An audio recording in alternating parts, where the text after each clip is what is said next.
اگلا ہفتہ بغیر کسی خاص واقعے کے گزر گیا۔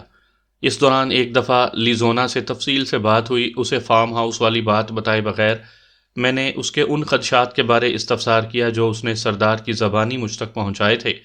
جواباً اس نے بتایا کہ اس نے جینیفر کی کسی سے ہونے والی مبہم سے گفتگو سنی تھی، اور اس وقت جینیفر مجھے راضی کرنے کی حامی بھر رہی تھی۔ وہ اس بات سے بے خبر تھی کہ لیزونا واش روم میں ہے، اور کمرے کے اندر اس نے یہ بات بتانے سے اس لیے منع کیا تھا کہ ہمارے کمروں میں خفیہ کیمروں کی موجودگی کے شک کو نظر انداز نہیں کیا جا سکتا۔ جینیفر بھی مجھے باقاعدگی سے مل رہی تھی۔ اس کے رویے میں کوئی فرق نہیں آیا تھا۔ شری کانت پارٹی کو اس کا مجھ سے یوں گھلنا ملنا سخت ناگوار گزرتا تھا، مگر ان بیچاروں کے بس میں کوئی بات نہیں تھی۔ اور پھر ہمارا کورس اختتام پذیر ہونے میں 3 دن رہ گئے تھے۔ آخری 3 دن ہمیں ایک مخصوص علاقے میں سنائپر مخالف کارروائی کرنا تھی۔ اس کے لیے ہر آدمی کے حوالے پینٹ ایمیونیشن کیا گیا، اور ایسی سنائپر رائفلیں ہمارے حوالے کی گئیں جو اصل سنائپرز رائفلوں کی ہو بہو نقل تھی۔ بس اصل اور نقل میں اتنا فرق تھا کہ نقل سے صرف پینٹ ایمیونیشن فائر ہو سکتا تھا۔ پینٹ رائفل سے بھی 600-700 میٹر کے فاصلے تک ہدف کو نشانہ بنایا جا سکتا تھا۔ 3 دنوں کا راشن پانی ہمارے پاس ہونا تھا۔ تمام سنائپرز کو جوڑی جوڑی کی شکل میں جنگل میں جانا تھا۔ ہر سنائپر کو ایسی گھڑی پہننے کو دی گئی تھی جس میں کیمرہ نصب تھا۔ اس طرح سارے سنائپرز کو سکرین پر دیکھا جا سکتا تھا۔ جو سنائپرز دوسرے سنائپرز کی گولی کا شکار ہوتا جاتا، وہ اس کارروائی سے نکلتا جاتا۔ اس طرح صرف ایک جوڑی نے باقی بچنا تھا، اور بچ جانے والے کو جیتا ہوا تصور کیا جاتا۔ اگر 3 دن کے بعد بھی ایک سے زیادہ جوڑیاں بچ جاتی تو اس صورت میں وہ جوڑی یا اکیلا بچ جانے والا سنائپر جیت کا حقدار ٹھہرتا، جس نے زیادہ سنائپرز کو نشانہ بنایا ہوتا۔ یہ ساری تفصیل ہمیں اس مشق کے آغاز سے 1 دن پہلے میجر جیمز نے بتا دی تھی۔ اسی رات جینیفر ڈنر کے بعد میرے پاس پہنچ گئی۔ اس وقت سردار لیزونا کے پاس تھا۔ پتہ ہے میں تمہارے لیے کیا تحفہ لائی ہوں؟ اس نے کمرے میں داخل ہوتے ہی پوچھا۔ جادو مجھے آتا نہیں، الہام مجھے ہوتا نہیں، اور علم غیب جاننے والی ذات صرف اللہ پاک کی ہے۔ تم بھی نہ، اس نے ہنستے ہوئے قطع کلامی کی۔ اچھا یہ دیکھو۔ اس نے خوبصورت پیکنگ میں ایک چھوٹا سا ڈبہ میری جانب بڑھا دیا۔ یہ کیا ہے؟ میں نے ڈبے کو الٹ پلٹ کر حیرانگی سے دیکھا۔ کھول کر دیکھو۔ وہ میرے ساتھ ہی جڑ کر بیٹھ گئی، چونکہ میں جانتا تھا کہ اگر میں وہاں سے اٹھ کر کہیں بھی بیٹھتا اس نے میرے ساتھ لگ کر ہی بیٹھنا تھا۔ اس لیے اسے نظر انداز کر کے میں پیکنگ کھولنے لگا۔ ڈبے میں کالے رنگ کا ایک چھوٹا سا موبائل فون بند تھا۔ یہ تو موبائل فون ہے؟ اچھا ہے نا؟ اس نے اشتیاق سے پوچھا۔ ہاں، مگر میرے کس کام کا؟ پتہ ہے یہ تحفہ وغیرہ نہیں ہے۔ خلاف توقع وہ میرے قریب سے اٹھ کر سردار کے بیڈ پر بڑے انداز سے تکیے سے ٹیک لگا کر بیٹھ گئی۔ یقیناً وہ کوئی خاص بات کرنے کے موڈ میں تھی، اور چاہتی تھی کہ میں پرسکون انداز میں اس کی بات سنوں، اسی لیے وہ مجھ سے تھوڑا دور ہٹی تھی۔ میں نے متبسم ہو کر پوچھا، تو پھر کیا ہے؟ کل کی مشق کے بارے میں علم ہے نا؟ ہاں، میں نے اس بات میں سر ہلایا۔ تو بات یہ ہے کہ میں تمہارے ہاتھوں مشق سے آؤٹ ہونا نہیں چاہتی۔ تم سب سے خطرناک نشانے باز ہو، اور میں چاہتی ہوں کم از کم میں تمہاری گولی کا نشانہ نہ بنوں۔ تو اس میں موبائل فون کا کیا کردار؟ کیا یہ بطور رشوت کے ہے؟ تمہیں پتہ ہے نا سب کے پاس نقشہ اور GPS موجود ہوگا۔ ہاں تو بس مجھے اپنی جگہ سے آگاہ رکھنا، اسی طرح میں تمہیں اپنی جگہ سے باخبر رکھوں گی۔ بس ہم دونوں ایک دوسرے سے دور رہیں گے۔ تم جانتی ہو ہر آدمی کیمرے کی آنکھ کی زد میں ہوگا، پھر میں کیسے بتا پاؤں گا؟ کال کرنے کی ضرورت ہی کیا ہے؟ موبائل فون پر میسج بھی بھیجا جا سکتا ہے۔ وہ موبائل فون آن کر کے مجھے میسج بھیجنے کا طریقہ سمجھانے لگی۔ کیمرہ گھڑی میں لگا ہے، جب بھی میسج کرنا چاہو موبائل فون کو اس گھڑی والے ہاتھ کے نیچے کر کے میسج بھیج دینا۔ نہ کسی کو موبائل فون دکھائی دے گا اور نہ کسی کے کانوں میں تمہاری آواز پڑے گی۔ مجھے بظاہر جینیفر کی بات میں کوئی قباحت نظر نہیں آ رہی تھی۔ اس کی تجویز بھی ہر سقم اور کجی سے پاک تھی۔ اس کے محبت بھرے رویے کے جواب میں اتنا تو اس کے لیے کر ہی سکتا تھا۔ تم کسی اور کے ہاتھوں بھی تو نشانہ بن سکتی ہو۔ ہونے کو تو کچھ بھی ہو سکتا ہے، اس نے منطقی انداز میں کہا، لیکن انسان ڈرتا تو اسی سے ہے جو اسے نقصان پہنچا سکے، اور اس لحاظ سے تمام سنائپرز کے لیے سب سے بڑا خطرہ تم ہو۔ تمام اسی کوشش میں رہیں گے کہ تم سے دور دور رہیں۔ میں نے مزاحیہ انداز میں کہا، آج تمہارے ہاتھ میں کچھ زیادہ لمبا بانس نہیں ہے؟ وہ تکیے سے ٹیک لگائے ہوئے تھی، سیدھی ہو کر بیٹھتے ہوئے بولی، میں تمہیں یقین دلا سکتی ہوں، مجھے یقین آ گیا ہے۔ میں نے فوراً دونوں ہاتھ بلند کرتے ہوئے شکست کا اعلان کیا اور وہ کہا لگا کر ہنس پڑی۔ تھوڑی دیر مزید مجھے بریف کرنے کے بعد اس نے جانے کی اجازت چاہی۔ جاتے جاتے وہ مجھے موبائل فون چارج کر لینے کی تاکید کرنا نہیں بھولی تھی۔ سامعین کرام، آپ سن رہے ہیں ایک دلچسپ جاسوسی اردو کہانی جس کا نام ہے سنائپر۔ یہ اس سلسلے کی قسط نمبر 5 ہے۔ مجھے امید ہے آپ کو میری یہ کاوش پسند آ رہی ہوگی۔ آپ نے اگر ابھی تک میرا چینل کہانی گھر سبسکرائب نہیں کیا تو ابھی میرے چینل کو سبسکرائب کر کے بیل نوٹیفیکیشن آن کر لیجئے تاکہ آنے والی ہر نئی کہانی کی اطلاع بر وقت آپ تک پہنچ سکے۔ جانے سے پہلے ہم تمام تیار کھڑے تھے۔ تمام لوگ جس جس جگہ پر کھڑے ہیں اپنا پیک اور ہتھیار وہیں چھوڑ کر میرے پاس آ جائیں۔ ہمارے انسٹرکٹر کیپٹن ٹونی گریفن نے میگا فون کے ذریعے اپنی بات ہمارے کانوں تک پہنچائی، کیونکہ ہم تمام کافی دور دور تک بکھرے ہوئے تھے۔ اپنا سامان اپنی جگہ پر چھوڑ کر ہم اس کے قریب اکٹھے ہو گئے۔ سارے اس حال میں چلے جائیں۔ اس نے ایک بڑے حال کی جانب اشارہ کیا۔ ہم نے حکم کی تعمیل کی۔ وہ سینمے کے جیسا حال تھا۔ تمام لوگ فرش میں گڑی ہوئی کرسیوں پر بیٹھ گئے۔ کیپٹن ٹونی گریفن نے سامنے آ کر کہا، ہم تمہیں جنگل میں داخل کرنے سے پہلے ضروری سمجھتے ہیں کہ اس جنگل کی اندرونی تفصیلات بذریعہ فلم دکھا دیں۔ گو نقشے اور جی پی ایس وغیرہ تمہارے پاس موجود ہیں۔ کسی بھی علاقے میں کارروائی کرنے سے پہلے سنائپر اس علاقے کی ریکی ضرور کرتا ہے، اور ہم تمہیں ریکی کا موقع فراہم نہیں کر سکے، اس لیے جنگل کے متعلق یہ تفصیلی فلم دکھا کر ریکی نہ کرنے سے ہونے والی کمی کو پورا کر رہے ہیں۔ گھنٹے بھر کی فلم میں اس جنگل کے متعلق تمام تفصیلات موجود تھیں۔ فلم دکھانے کے بعد کیپٹن ٹونی گریفن نے ہمیں کچھ اہم باتوں سے آگاہ کیا اور بتایا کہ جنگل میں داخل ہونے کے بعد ہمارے پاس فقط 1 گھنٹے کا وقت ہوگا۔ اس کے بعد تمام جوڑیوں کو اجازت ہوگی کہ وہ ایک دوسرے پر اپنا نشانہ آزما سکیں۔ اپنی آنکھوں کی حفاظت کے لیے ہمیں شفاف آئینوں والی خصوصی چشمے دیے گئے تھے تاکہ پینٹ ایمونیشن براہ راست آنکھ پر لگ کر کوئی نقصان نہ پہنچا سکے۔ اپنے سامان کی طرف واپس جاتے ہوئے ایک چھوٹی سی بدمزگی یہ پیدا ہو گئی کہ سردار لیزونا سے کوئی بات کہنے کے لیے اس کے قریب لمحہ بھر کے لیے رکا اور وہاں سے گزرنے والے شری کانت نے طنزیہ انداز میں کہہ دیا کہ وہ سب سے پہلے سردار کی اس ننھی بلبل کو نشانہ بنائیں گے۔ جواباً سردار نے بھی اسے ٹھیک ٹھاک جواب دیا۔ بات شاید بڑھ جاتی مگر جینیفر نے آ کر معاملہ سنبھال لیا اور دونوں اپنے سامان کی طرف بڑھ گئے۔ اگر جینیفر نہ آ جاتی تو اس بنیے کو تو میں نے جنگل میں گھسنے سے پہلے فارغ کر دینا تھا، سردار نے اپنا پیک اٹھاتے ہوئے غصیلے لہجے میں کہا۔ ہاں، ٹھنڈے دماغ سے کسی بات پر غور کرنا خانوں کے مسلک میں کہاں، مجھے ہی ٹوکتے رہنا، ان بنیوں کو سبق سکھانے کی نہ سوچنا، انہیں سبق سکھا تو دیا تھا، بھول گئے لیف پولڈ ٹیلیسکوپ کے سائٹ کے فائر میں کتنے شرمسار اور بے عزت ہوئے تھے۔ اس بات کو تو کئی ہفتے گزر گئے ہیں، سردار نے منہ بنایا۔ ہفتے نہیں، کئی سال گزر جائیں مگر وہ یہ ذلت فراموش نہیں کر سکتے۔ اچھا ٹھیک ہے بکرت صاحب، اب چلو، یہ نہ ہو اگلے ہماری شروعات کا یہیں اختتام کر دیں۔ بہت باتیں کرنا آ گیا ہے، یقیناً یہ لیزونا کی صحبت کا اثر ہوگا۔ ہاں، لیزونا کے ذکر سے یاد آیا، وہ کہہ رہی تھی کہ ذیشان بھائی کو کہہ دینا کہ کم از کم پہلے دن اگر وہ ہمارے نشانے کی زد میں آ جائیں تو انہیں کچھ نہ کہیں۔ ہم میں کون سے سرخاب کے پر لگے ہیں، ہم خود لوگوں سے چھپتے پھر رہے ہوں گے۔ یار میں کچھ نہیں جانتا، اگر لیزونا آج نظر آ گئی تو میں تمہیں گولی نہیں چلانے دوں گا، سردار حتمی لہجے میں بولا۔ اچھا اب فالتو کی باتوں کو چھوڑو، پہلے مرحلے میں چھپنے کی کوشش کرنا ہوگی، باتیں بالکل ختم، ارد گرد کا اچھی طرح جائزہ لو، یہ دیکھو دشمن کہاں کہاں چھپ سکتا ہے۔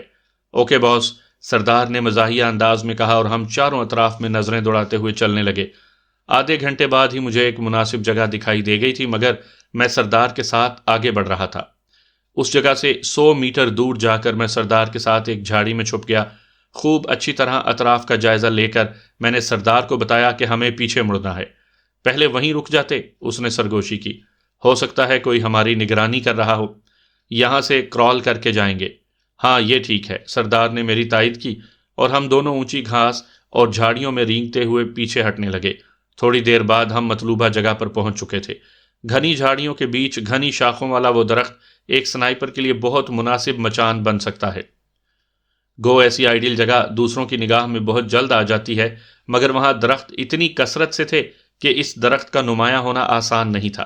میں نگرانی کر رہا ہوں، تم مچان بناؤ۔ ایک مضبوط شاخ پر بیٹھ کر میں نے سردار کو کہا۔ اس نے اسبات میں سر ہلاتے ہوئے اپنا پیک اتار کر سائڈ پر رکھا، رائفل دوسری شاخ سے لٹکائی اور مچان بنانے لگا۔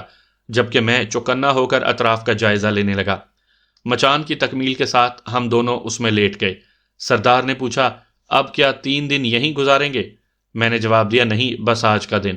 اس دوران اگر کوئی اس راستے سے گزر گیا تو انجام کو پہنچے گا، دوسری صورت میں کل جنگل میں گھوم کر شکار ڈھونڈیں گے۔ اسی وقت موبائل پر میسج رسیو ہوا۔ میں سردار کو موبائل کے بارے تفصیل سے بتا چکا تھا، اس لیے اس نے ٹون کی آواز سن کر کوئی سوال پوچھنے سے گریز کیا۔ میں نے کیمرے کی آنکھ سے بچ کر میسج پڑھا۔ جینیفر نے اپنی جگہ کا 6 ہندسی والا حوالہ بھیجا تھا۔ 6 ہندسے والا حوالہ معلوم ہونے کے بعد ہم کسی بھی آدمی کی جگہ کے بارے جان سکتے ہیں کہ وہ نقشے کے مطابق کس جگہ پر بیٹھا ہے۔ آرمی سے متعلق سامعین اس بارے مکمل آگاہ ہوں گے۔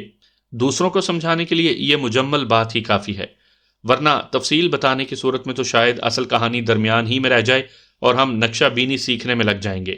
میں نے جی پی ایس میں اپنی جگہ کا 6 ہندسی حوالہ دیکھ کر اسے بھیجا اور پھر نقشہ نکال کر جینیفر کی جگہ دیکھنے لگا۔ وہ ہم سے قریباً 700 میٹر دائیں طرف موجود تھی۔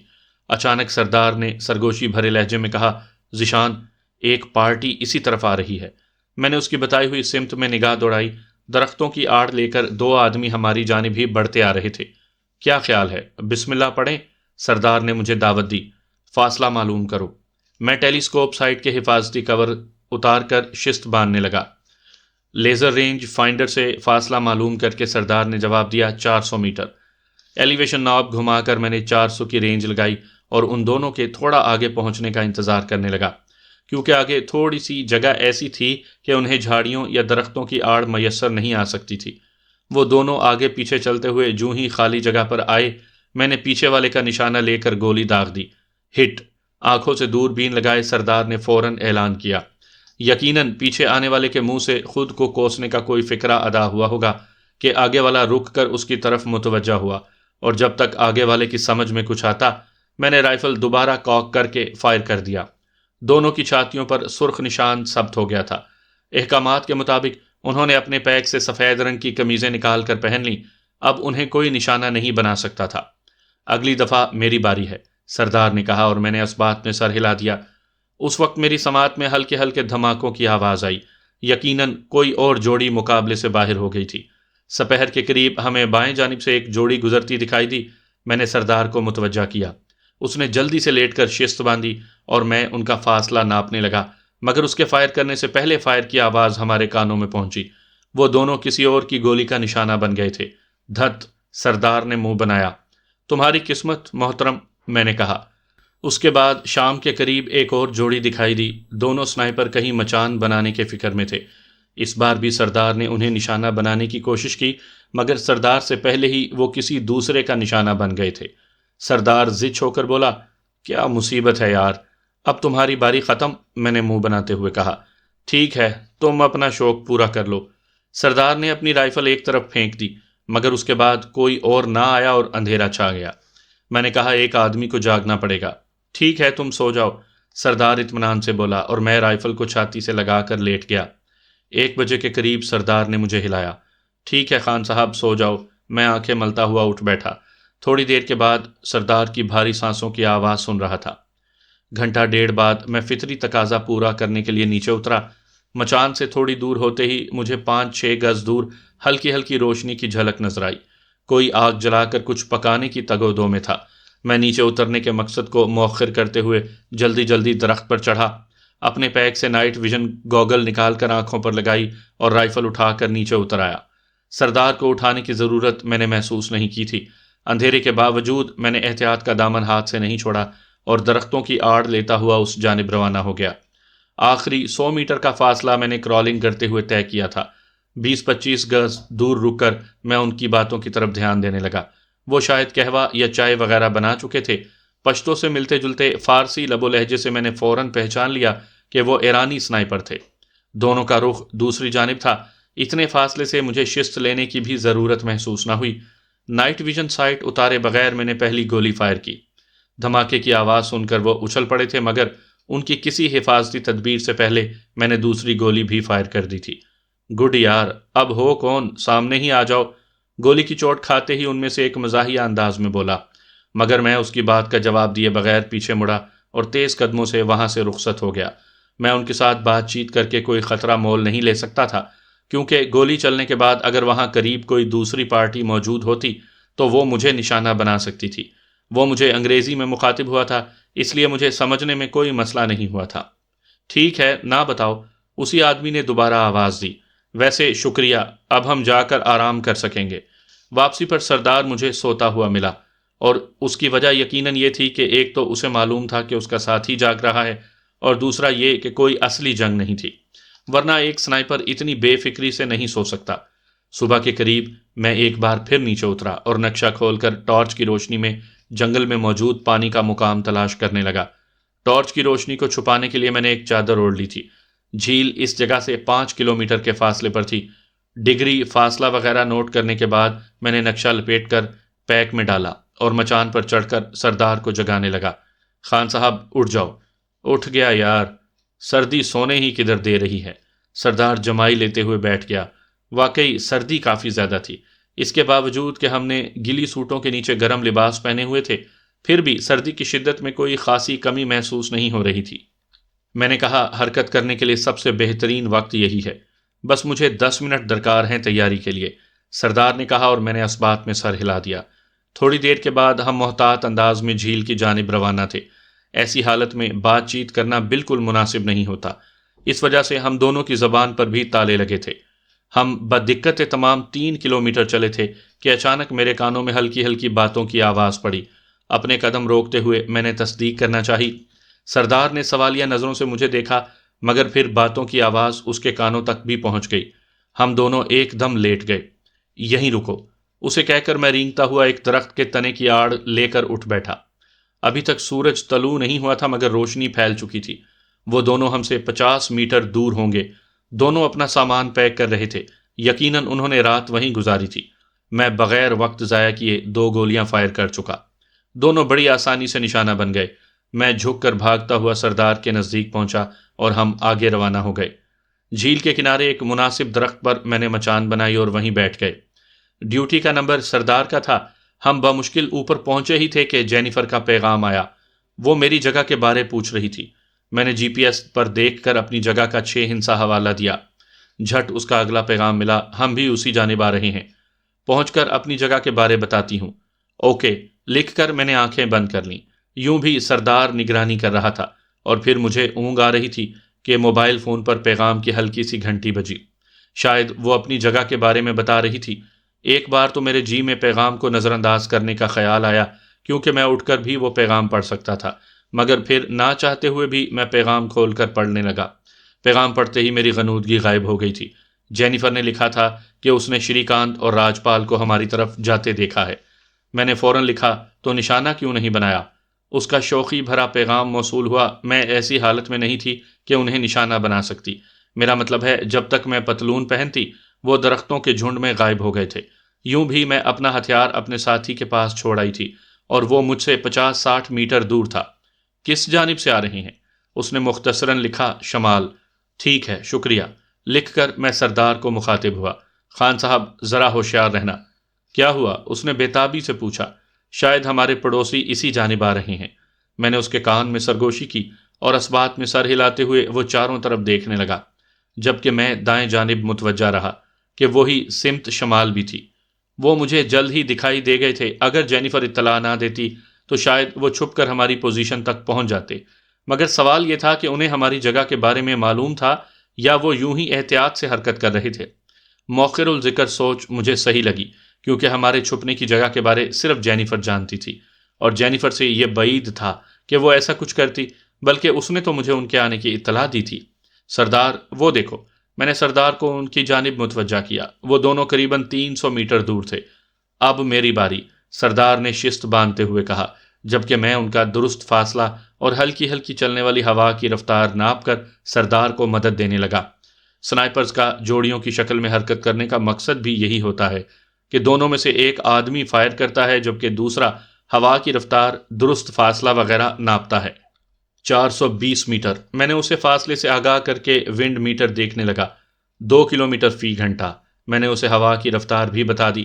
ٹھیک ہے کہہ کر وہ شست باندھنے لگا۔ میں نے دوربین آنکھوں سے لگا لی تھی۔ چند لمحوں کے بعد اس نے ٹریگر دبا دیا۔ ایک زوردار دھماکے کے ساتھ جھک کر حرکت کرنے والا الٹ کر پیچھے جا گرا۔ فائر کی آواز اور ہدف کے گرنے کے انداز کو دیکھتے ہی میرا دل کسی انجانے خطرے کے زیر اثر دھڑکنے لگا۔ رائفل ادھر دو۔ وہ دوبارہ شست باندھ رہا تھا کہ میں نے اسے رائفل جھپٹ لی۔ کیا ہوا؟ اس نے حیرانی سے پوچھا۔ اسے جواب دیے بغیر میں نے میگزین کیچ دبا کر میگزین کو رائفل سے علیحدہ کیا اور میرے بدترین اندیشے درست ثابت ہوئے۔ میں نے سرسراتے ہوئے لہجے میں کہا، سردار یہ ایمیونیشن تو اصلی ہے۔ کیا؟ سردار کا رنگ اڑ گیا تھا۔ مگر میں نے تو پینٹ ایمیونیشن ڈالا تھا۔ یہ رائفل بھی اصلی ہے، تم کل سے لیے پھر رہے ہو، کیا اتنا اندازہ نہیں ہو سکا تمہیں؟ ناگواری سے رائفل نیچے رکھتے ہوئے میں نے دوربین آنکھوں سے لگا لی۔ اس کا ساتھی گھٹنوں کے بل اس کے ساتھ بیٹھا ہوا شاید اس کے زخم سے خون روکنے کی کوشش کر رہا تھا۔ اسی وقت ہمارے پاس موجود واکی ٹاکی پر ایک پیغام دہرایا گیا۔ مشق اختتام پذیر ہوئی، کوئی سنائپر اب گولی نہیں چلائے گا۔ میں دہرا رہا ہوں، کوئی سنائپر اب گولی نہیں چلائے گا۔ ایک سنائپر شدید زخمی ہو گیا ہے، تمام واپس کیمپ میں آ جائیں۔ یہ پیغام بار بار دہرایا جانے لگا۔ اچانک موبائل پر جینیفر کی کال آنے لگی۔ تمام احتیاط بالائے طاق رکھ کر میں نے کال ریسیو کر لی۔ زی کیا ہوا؟ اس کے لہجے میں پریشانی تھی۔ پتہ نہیں، میں گڑبڑا گیا تھا۔ زی شاید تمہاری گولی سے انڈین سنائپر زخمی ہو گیا ہے۔ یوں کرو، واپس کیمپ لوٹ جاؤ، زخمی سنائپر کے قریب نہ جانا، تمہیں دیکھ کر وہ جھگڑا نہ شروع کر دیں، اور کسی کو بھی اصل بات کی ہوا نہ لگنے دینا۔ میں واپس آ کر تم سے بات کرتی ہوں۔ ٹھیک ہے۔ رابطہ منقطع کر کے میں ہکا بکا بیٹھے سردار کو نیچے اترنے کا اشارہ کرنے لگا۔ نیچے اترتے ہی میں نے رائفل سے زندہ گولیاں نکال کر نیچے پھینکی اور میگزین میں پینٹ ایمونیشن بھر دیا۔ سردار کے حوالے اس کی رائفل کر کے ہم کیمپ کی جانب بڑھ گئے۔ خود پر قابو پاؤ۔ سردار کے چہرے پر سخت پریشانی کے اثرات دیکھ کر میں نے اسے تسلی دی۔ مجھے اچھی طرح یاد ہے ذیشان بھائی کہ میں نے میگزین میں پینٹ ایمونیشن لوڈ کیا تھا، اور یہ بھی حقیقت ہے کہ میرے پاس ڈمی رائفل تھی۔ نہ جانے کب رائفل اور ایمونیشن بدلی ہوا۔ اچھا فی الحال خاموش رہو، اور اس بارے کسی سے بات کرنے کی ضرورت نہیں۔ اسے چپ کروا کے میں اپنی سوچ کے گھوڑے دوڑانے لگا۔ مجھے سردار کی بے گناہی پر کوئی شبہ نہیں تھا، مگر صرف میرے کہنے سے تو کوئی اسے بے گناہ نہ مانتا۔ سب سے بڑھ کر ایک انڈین سنائپر اس کی گولی سے گھائل ہوا تھا۔ ہمیں چلتے ہوئے 10-15 منٹ ہوئے تھے کہ ایک ہیلی کاپٹر گڑ گڑاتا ہوا ہمارے سروں پر سے گزر گیا۔ یقیناً وہ زخمی کو اٹھانے جا رہا تھا۔ پھر ایک چکر فضا میں کاٹ کر ہیلی نیچے بیٹھنے لگا۔ ہمارے کیمپ تک پہنچنے سے پہلے ہیلی واپس روانہ ہو گیا تھا۔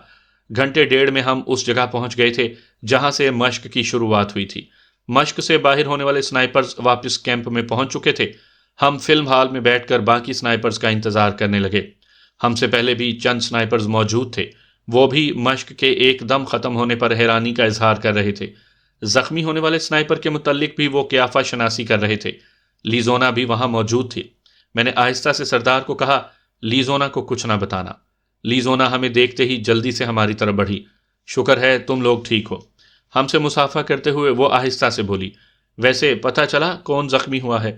فکر نہ کرو، تھوڑی دیر تک پتہ چل جائے گا۔ میں نے جھوٹ بولنے کے بجائے بات کو گول مول کرنا مناسب سمجھا۔ اگلے 10-15 منٹ میں تمام پہنچ گئے تھے۔ انڈین سنائپرز کے ہمراہ مجموعی طور پر 12 جوڑیاں بقایا تھیں۔ ان کے علاوہ سارے سنائپرز مشق سے باہر ہو کر واپس کیمپ پر پہنچ چکے تھے۔ جینیفر نے آ کر تمام کو بتایا کہ انڈین سنائپر شری کانت شدید زخمی ہو کر ہاسپٹل پہنچ گیا ہے۔ شری کانت کے زخمی ہونے کی وجہ سے اس نے لا علمی کا اظہار کیا۔ تمام کے اکٹھے ہوتے ہی ہم لگژری بس میں بیٹھے اور واپس روانہ ہوئے۔ سردار کے چہرے پر حویدہ پریشانی بھرے تاثرات کسی کو بھی حقیقت سے روشناس کروا سکتے تھے۔ میں دبے لفظوں میں اسے اپنی حالت پر قابو رکھنے کا مشورہ دینے لگا۔ کیمپ میں پہنچ کر ہم نے گلی سوٹ سے چھٹکارا حاصل کیا اور نہا کر سول کپڑے پہن لیے۔ چائے کے بارے میں کیا خیال ہے؟ سردار کے غسل خانے سے نکلتے ہی میں نے پوچھا۔ میں بنا دیتا ہوں۔ وہ الیکٹرک کیتلی کی طرف بڑھ گیا۔ میں نے پوچھا، ویسے تمہارا کیا خیال ہے کہ یہ رائفل کون تبدیل کر سکتا ہے؟ کیا یہاں یہ گفتگو کرنا مناسب ہوگا؟ ہاں، میں اطمینان سے بولا، کیونکہ انتظامیہ اس بات سے بے خبر نہیں ہے کہ شری کانت کس کی گولی کا نشانہ بنا ہے۔ میرے خیال میں یہ اسی کا کام ہے جو خود گولی کا نشانہ بنا ہے۔ سردار نے کمرے میں پڑے چھوٹے فریج سے ملک پیک کا ڈبہ نکال کر الیکٹرک میں دودھ ڈالنے لگا۔ میں نے نفی میں سر ہلاتے ہوئے کہا، اگر ایسا ہوتا تو وہ کبھی بھی ہمارا پیچھا کرنے کی کوشش نہ کرتے۔ وہ ہمارا پیچھا کب کر رہے تھے؟ ملک پیک کا خالی ڈبی کوڑا کرکٹ کی ٹوکری میں اچھال کر وہ کیتلی میں چائے کی پتی ڈالنے لگا۔ اس کی بات میرے دل کو لگی۔ کہہ تو صحیح رہے ہو، انہیں کیا خبر کہ ہم کہاں چھپے ہیں؟ سردار کچھ کہنے ہی لگا تھا کہ دروازے پر دستک ہوئی۔ جی آ جائیں، میں نے آواز دی اور دروازہ کھول کر ایک انجان آدمی اندر داخل ہوا۔ ذیشان، کون ہے؟ وہ مستفسر ہوا۔ جی، میں نے اسے اپنی جانب متوجہ کیا۔ تمہیں کرنل یاد کر رہے ہیں؟ مجھے؟ کہاں ہیں وہ؟ میں حیرانی سے کہتے ہوئے کھڑا ہوا۔ اس نے جواب دیا، آئیں میں تمہیں لے چلتا ہوں۔ سردار نے مجھے جانے پر آمادہ دیکھ کر کہا، چائے تو پی لیتے، واپسی پر پی لوں گا، کہہ کر میں نووارد کے ساتھ چل پڑا۔ تھوڑی دیر بعد میں کرنل کے سامنے تھا۔ اسے دیکھ کر حیرانی کے ساتھ میرے دل کی دھڑکن بھی بڑھ گئی تھی۔ کرنل اسکاٹ ڈیوڈ کا چہرہ میرے لیے نیا نہیں تھا۔ میں نے اٹینشن ہو کر اسے تعظیم دی اور اس کے اشارے پر اس کے سامنے رکھی نشست سنبھال لی۔ وہ چند لمحے مجھے گھورتا رہا، میں نے بھی اس سے نظریں نہیں چرائی تھیں۔ تو کیا خیال ہے؟ اس نے بغیر کسی تمہید کے گفتگو شروع کر دی۔ میں نے بتا دیا تھا۔ جانتے ہو قتل کی سزا کیا ہے؟ تم دونوں کے ہاتھوں ایک انڈین فوجی قتل ہوا ہے، اور ایسا غلطی سے نہیں ہوا۔ میں نے بے ساختہ پوچھا، کیا وہ مر گیا ہے؟ نہیں، فی الحال تو زندہ ہے، مگر مرنے میں دیر ہی کتنی لگتی ہے۔ یہ سراسر الزام ہے، ہمیں پھانسنے کی کوشش کی جا رہی ہے۔ ہاں، اس نے اس بات میں سر ہلایا، مگر اس بات کا تو صرف تمہیں یا مجھے پتا ہے نا، ورنہ بظاہر تو یہ قتل عمد ہے اور کیپٹن جینیفر بھی تم لوگوں کے ساتھ شامل ہے۔ اب یہ نہ پوچھنے بیٹھ جانا کہ کیپٹن جینیفر کا مجھے کیسے پتا۔ میں نے تلخی سے کہا، ظاہری بات ہے وہ بھی اس سازش کا حصہ ہے۔ نہیں، اس نے نفی میں سر ہلایا، اس کے علم میں اصل بات نہیں ہے۔ ہم نے تو بس اسے کورس میں اچھی پوزیشن حاصل کرنے کا طریقہ بتایا تھا، اور وہ بے خبری میں استعمال ہو گئی۔ اس کے بھیجے ہوئے آخری پیغام محفوظ ہیں، جس میں اس نے تمہیں انڈین سنائپرز کے آنے کی اطلاع دی تھی، اور تمہارے ساتھی نے اصل سنائپر رائفل کا استعمال کیا، ورنہ اس سے پہلے بھی تم نے کافی سنائپرز کو نشانہ بنایا تھا۔ تو پھر ان میں سے کسی پر اصلی سنائپر رائفل کی گولی کیوں نہیں چلائی گئی؟ پہلے بھی سردار نے صفائی دینے کی ضرورت نہیں۔ اس بات کا یقین کیسے دلاؤ گے؟ کیا عدالت میں یہ بات ثابت کر سکو گے، جبکہ کیمرے سے بننے والی فلمیں ہمارے پاس ہیں؟ میں نے گہرا سانس لے کر آنکھیں بند کر لیں۔ در حقیقت ہمیں بڑی چابک دستی اور ہوشیاری سے پھانسا گیا تھا۔ ساری کاروائی بالکل بے داغ تھی۔ مجھے خاموش پا کر وہ دوبارہ بولا، گولی چلانے والا الیکٹرک چیئر پر بیٹھے گا، اس کا ساتھ دینے والا کم از کم 10 سال قید با مشقت پائے گا، اور قاتلوں کی معلومات دینے والی کیپٹن کا کورٹ مارشل ہوگا۔ یہ میں نے کم سے کم سزا تجویز کی ہے۔ کیا چاہتے ہو؟ یہ ہوئی نا مردوں والی بات۔ کرنل اسکاٹ مسکرایا۔ یقین مانو اگر یہ کام تمہارے علاوہ اور کوئی کر سکتا تو ہم کبھی بھی تمہیں تکلیف نہ دیتے۔ میں نے طنزیہ لہجے میں کہا، پھر تو مجھے فخر کرنا چاہیے کہ میں بھی کچھ ایسا کر سکتا ہوں جو کوئی بھی امریکی نہیں کر سکتا۔ یہ حقیقت ہے، 1900 میٹر کے فاصلے سے آج تک کسی نے بھی ہدف کو نشانہ نہیں بنایا۔ میں نے منہ بنایا، اس میں نشانے بازی کہاں سے آ گئی؟ کیونکہ تمہیں 1800 میٹر کے فاصلے سے ایک آدمی کو نشانہ بنانا ہے۔ اگر کسی کو قتل کرنا ہی مسئلے کا حل ہے تو مجھے بے گناہ ہوتے ہوئے بھی ہر سزا قبول ہے، میں نے پرعزم لہجے میں کہا، چاہے کسی مسلم دشمن شخص کو بھی مارنے کا موقع ملے۔ کسی مسلم دشمن شخص کو امریکہ کیوں قتل کروائے گا؟ یہ ایک الگ بحث ہے، البتہ تم ہر طرح سے اپنا اطمینان کر سکتے ہو۔ اس نے اپنے سامنے رکھی ایک ضخیم فائل اٹھا کر میری جانب بڑھائی۔ اس میں مطلوبہ شخص کے بارے میں مکمل معلومات درج ہیں، کچھ اخباری تراشے بھی ہیں۔ تمہارے پاس 2 دن ہیں، فائل تفصیل سے پڑھ لو، پرسوں اپنے فیصلے سے آگاہ کرنا۔ یہ گویا بات ختم ہونے کا اعلان تھا۔ ایک چھوٹی سی خلش ہے۔ پوچھو، اس نے استفہامیہ نظروں سے میری جانب دیکھا۔ سردار پہلے بھی تو اس رائفل سے فائر کر سکتا تھا۔ وہ ہنسا۔ 2-3 مرتبہ اس نے کوشش تو کی تھی، پھر کیا کیوں نہیں؟ مطلب؟ جی بالکل، تم صحیح سمجھے۔ اس نے میری بات کاٹی۔ تمہارا ساتھی جب بھی فائر کرنے کی کوشش کرتا، ہم اس کے فائر سے پہلے مطلوبہ سنائپر کو نشانہ بنوا دیتے، اور اگر انڈین سنائپرز کو میں نشانہ بناتا پھر؟ بظاہر تو ایسا ممکن نہیں تھا، کیونکہ تمہارا پٹھان دوست مشق شروع ہونے سے پہلے ان سے جھگڑ چکا تھا، بلکہ انہیں دھمکی بھی دے چکا تھا۔ بس ضرورت اس بات کی تھی کہ تم لوگوں تک یہ خبر بر وقت پہنچ جائے کہ تمہاری جانب آنے والے انڈین سنائپرز ہیں، اور یہ کام کیپٹن جینیفر نے بحسن خوبی کر لیا، اور یہی وجہ تھی کہ تمہارے موبائلز کو ہم نے نظر انداز کیے رکھا۔ اور اب اگر میں اس کام کے لیے راضی ہو جاتا ہوں تو پھر یہ کیس کس طرح حل ہوگا؟ کوئی مسئلہ ہی نہیں، شری کانت کی جان بچ گئی ہے۔ گولی چلانے کی ذمہ داری سارجنٹ ریگن واچ قبول کر لے گا۔ اوکے، میں جانے کے ارادے سے کھڑا ہو گیا۔ غالباً یہ بتانے کی ضرورت تو نہیں پڑے گی کہ یہ بات تمہارے تک رہنی چاہیے۔ زیادہ سے زیادہ تم اپنے ساتھی سردار سے مشورہ کر سکتے ہو۔ یہ کہہ کر اس نے سر کے اشارے سے مجھے جانے کا اشارہ کیا اور میں وہاں سے باہر نکل آیا۔ اس کا نام برین ویلز تھا۔ ایک اعلیٰ عہدے پر فائز ہونے کے علاوہ وہ سول حلقوں میں بھی کافی اثر و رسوخ رکھتا تھا۔ اس کی مسلم دشمنی واقعی کسی سے ڈھکی چھپی نہیں تھی۔ مسلمانوں کے خلاف چلنے والی ہر تحریک میں وہ پیش ہوتا۔ فائل میں لگے اخباری تراشوں میں اس کے بیانات پڑھ کر اس کی مسلم دشمنی مجھ پر روزے روشن کی طرح واضح ہو چکی تھی۔ اب امریکن حکومت یا کرنل اسکاٹ ڈیوڈ اسے کیوں مروانا چاہتے تھے، یہ میری سمجھ میں نہیں آ رہا تھا۔ کافی غور و فکر کے بعد میں نے سردار کو بھی ساری بات تفصیل سے بتلا دی۔ اس وقت ہم باہر لان میں بیٹھے تھے۔ تو کل اس لیے تمہیں بلایا گیا تھا؟ اس نے پرخیال انداز میں سر ہلایا۔ بالکل، اس میں بھی ان کی کوئی چال نہ ہو۔ آج کل یوں بھی نام نہاد مسلمانوں کو رقم دے کر دہشت گردانہ کارروائیوں میں ملوث کیا جاتا ہے اور پھر اسی کو آڑ بنا کر اسلام کو بدنام کیا جاتا ہے۔ اس بارے میں نے کافی سوچا ہے، لیکن موجودہ صورتحال میں ہم سے یہ کام لے کر ہمیں پھنسایا نہیں جا سکتا، کیونکہ نہ تو ہمارا امریکہ میں کسی ایسی مسلمان تنظیم سے رابطہ ثابت کیا جا سکتا ہے اور نہ ایک ٹریننگ کرنے والے سپاہی کے پاس ہیوی سنائپر جیسے ہتھیار کی موجودگی کا کوئی جواز بنتا ہے۔ ایسا ہونے میں سراسر ان کی اپنی نااہلی ثابت ہوگی، اور پھر میں یوں بھی اس کام کے لیے تمہارے علاوہ کسی دوسرے کو مددگار کے طور پر ساتھ لے جانے کی کوشش کروں گا۔ اصل بات یہ ہے کہ وہ خود کیوں نہیں کرتے یہ کام۔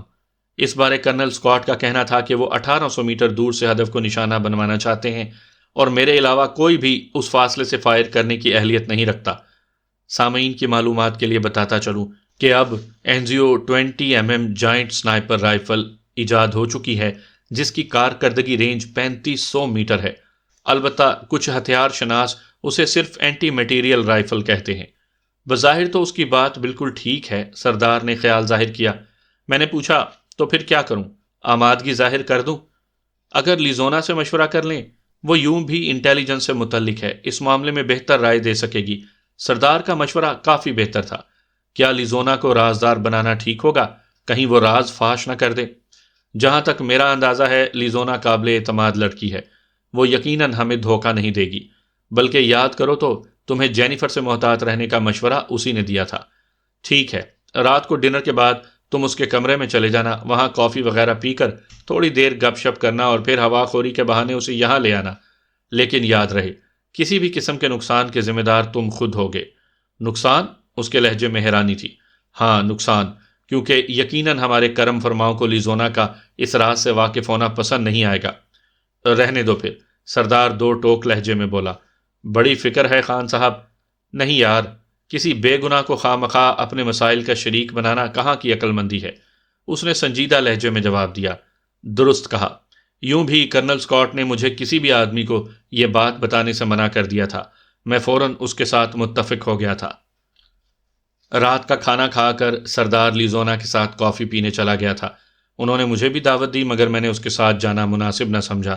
میری وجہ سے لیزونا پر شک کیا جا سکتا تھا۔ میں اپنے کمرے میں آ کر برین ویلز کی فائل کا مطالعہ کرنے لگا۔ مجھے پڑھتے ہوئے تھوڑی ہی دیر ہوئی تھی کہ دروازہ کھٹکھٹا کر جینیفر اندر داخل ہوئی۔ مشق سے واپسی کے بعد وہ پہلی بار میرے پاس آئی تھی۔ کیا حال ہے زی؟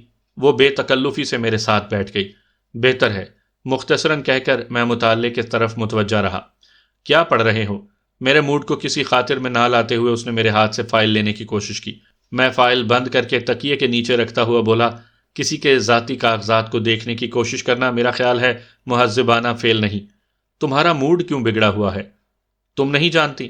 نہیں، اس نے نفی میں سر ہلایا۔ میں نے تلخی سے کہا، جھوٹ کی بھی کوئی حد ہوتی ہے زی، باخدا مجھے علم نہیں ہے کہ تم خفا کیوں ہو۔ اچھا، یہ بتاؤ کہ شری کانت کو موبائل فون کس نے لے کر دیا تھا؟ میں نے ہوا میں تیر چھوڑا، کیونکہ جس طرح جینیفر کو مجھے انڈین سنائپرز کی آمد سے مطلع کرنے کے لیے کسی رابطے کی ضرورت تھی، بینا اسے شری کانت پارٹی کو میری جگہ کے بارے بتانے کے لیے بھی ان سے رابطے کی ضرورت ہوتی۔ اس کے علاوہ تو کوئی ایسی صورت نہیں تھی جس سے انڈین سنائپرز کو میری جانب بھیجا جا سکتا۔ کون سا موبائل؟ اس کی آواز میں شامل لرزش مجھے یقین دلانے کے لیے کافی تھی کہ میرا تیر نشانے پر لگا تھا۔ اب کہہ دو یہ بھی جھوٹ ہے کہ شری کانت کے حوالے بھی تم نے ہی موبائل کیا تھا۔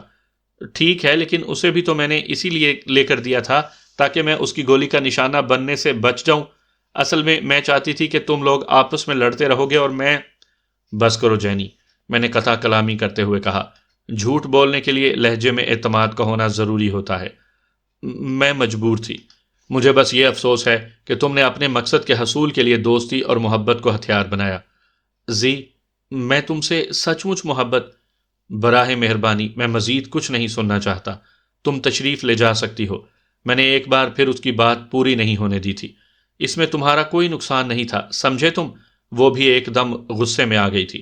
گولی کا نشانہ انڈین سنائپرز نے بننا تھا، تم نے نہیں، اور جس کام کے لیے تمہیں مجبور کیا جا رہا ہے اس میں بھی تمہارا کوئی نقصان نہیں، بلکہ ایک طرح سے فائدہ ہے کہ تمہیں ایک مسلمان دشمن شخص کو ختم کرنے کا موقع دیا جا رہا ہے۔ کیا مجھے اعتماد میں نہیں لیا جا سکتا تھا؟ کوشش تو کی تھی، تم مانے ہی نہیں۔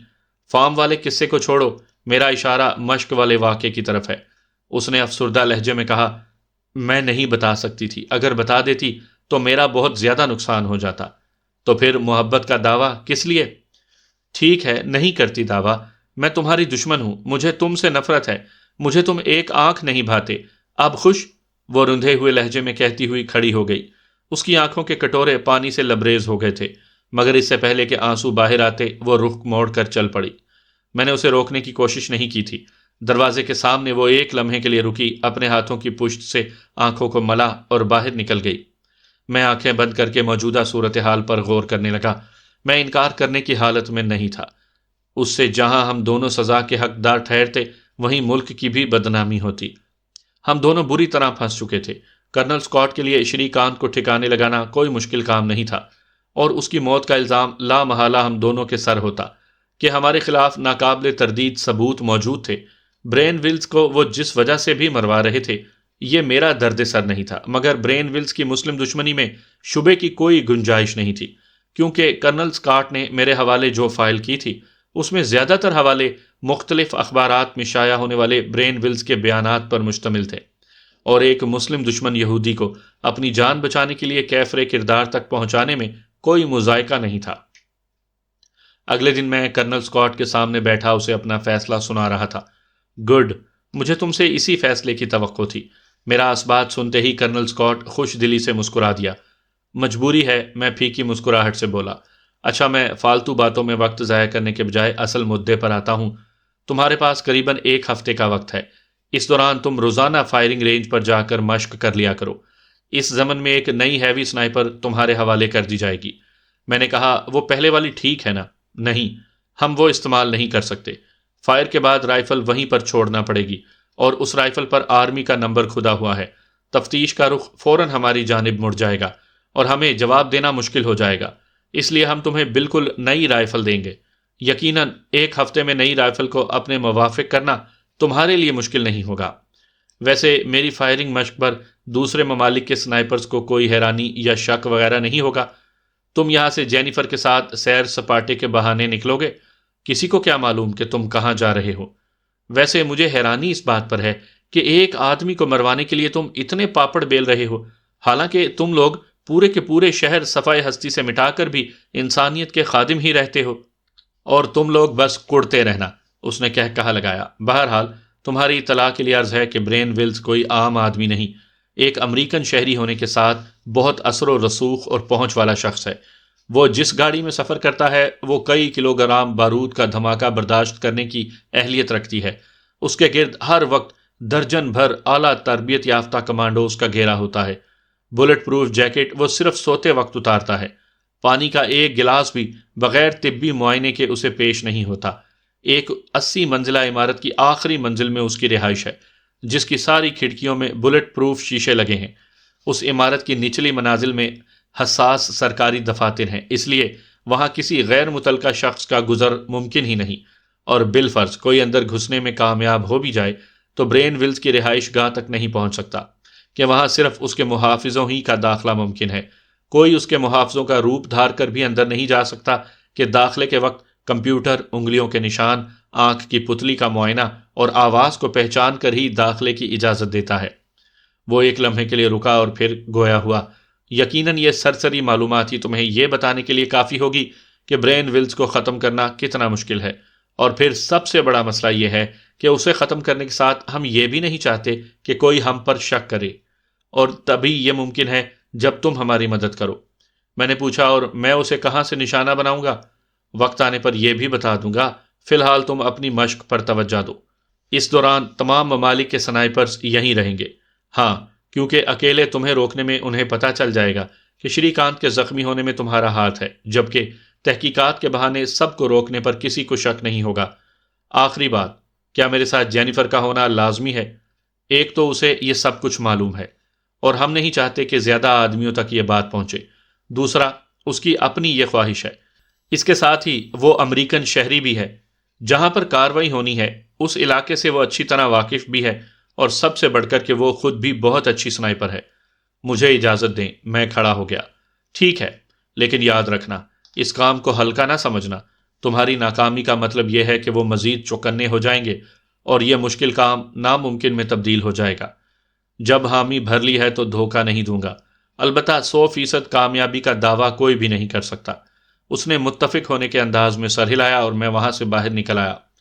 میں بامشکل اپنے کمرے میں داخل ہو پایا تھا کہ جینیفر آدم کی، اس کے چہرے پر کل والی گفتگو کے آثار اب تک معدوم نہیں ہوئے تھے۔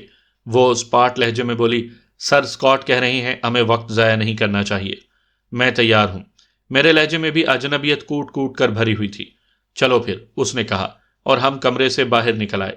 سردار غائب تھا اور میرے اندازے کے مطابق اسے لیزونا کے پاس ہونا چاہیے تھا۔ اسے میں نے سختی سے تاکید کر دی تھی کہ وہ لیزونا کو یہ بات بالکل نہ بتائے۔ یوں بھی وہ کوئی چھوٹا بچہ نہیں تھا کہ اپنے فائدے نقصان کی بابت نہ جان سکتا۔ میں جینیفر کی میت میں چلتا ہوا اس کی کار تک پہنچا۔ اس کے پاس سرخ رنگ کی خوبصورت BMW تھی۔ فائرنگ رینج تک ہم بغیر کوئی گفتگو کیے پہنچے۔ شناخت کے مراحل سے گزر کر ہم فائرنگ اڈے پر پہنچ گئے۔ مجھے وہیں رکنے کا کہہ کر وہ وہاں پر بنی ایک 2 منزلہ عمارت کی طرف بڑھ گئی۔ تھوڑی دیر بعد وہ ایک نوجوان کے ہمراہ واپس لوٹی جس نے ہیوی سنائپر رینج ماسٹر کا باکس اٹھایا ہوا تھا۔ خود جینیفر کے پاس ہیوی سنائپر کا چھوٹا ایمونیشن باکس تھا جس میں اس رائفل کی 100 گولیاں پیک ہوتی ہیں۔ باکس وہیں رکھ کر وہ واپس لوٹ گیا۔ میں نے باکس کھول کر رائفل باہر نکالی، ٹیلیسکوپ سائٹ اس پر فٹ کی۔ اس دوران جینیفر نے ایمونیشن نکال کر میگزین میں بھرنا شروع کر دیا۔ تیار ہو کر میں نے ہدف کو 200 میٹر کے فاصلے پر سیٹ کیا اور رائفل کی زیرو ونگ دیکھنے لگا۔ 5 گولیاں فائر کرنے کے بعد میں نے لیف پول ٹیلیسکوپ سائٹ مناسب سے تبدیل کی اور پھر ہدف کو 500 میٹر دور کر کے فائر کرنے لگا۔ اگلی مرتبہ میں نے 1000 میٹر کے فاصلے سے فائر کیا اور پھر 1000 سے ایک دم میں نے ہدف کو 1800 میٹر کے فاصلے پر دھکیل دیا۔ ہوا بالکل موافق تھی۔ جینیفر خاموشی سے خالی میگزینز بھرتی رہی اور میں میگزین ہدف پر خالی کرتا رہا۔ باکس میں موجود تمام گولیاں ختم کرنے کے بعد ہم واپس جانے کے لیے تیار ہو گئے۔ کار میں بیٹھتے وقت وہ سرسری لہجے میں بولی، تم واقعی بہت اچھے نشانے باز ہو۔ میں نے طنزیہ لہجے میں جواب دیا، ہاں، اور یہ صلاحیت مجھے اس مقام پر لے آئی ہے۔ میرا جواب ایسا نہیں تھا کہ وہ مزید کچھ بول پاتی۔ اگلے 5 دن میں اور جینیفر مسلسل فائرنگ رینج پر جاتے رہے۔ میں روزانہ 50 گولیاں 1800 اور 50 گولیاں 1900 میٹر کے فاصلے سے ہدف پر فائر کرتا رہا۔ اس دوران کبھی تیز ہوا چل رہی ہوتی، کبھی درمیانی، کبھی تیز دھوپ، کبھی معتدل اور کبھی سپہر کے بعد کا وقت۔ ہر قسم کے حالات میں فائر کرنے سے اس فاصلے پر میرا نشانہ مزید پختہ ہو گیا تھا۔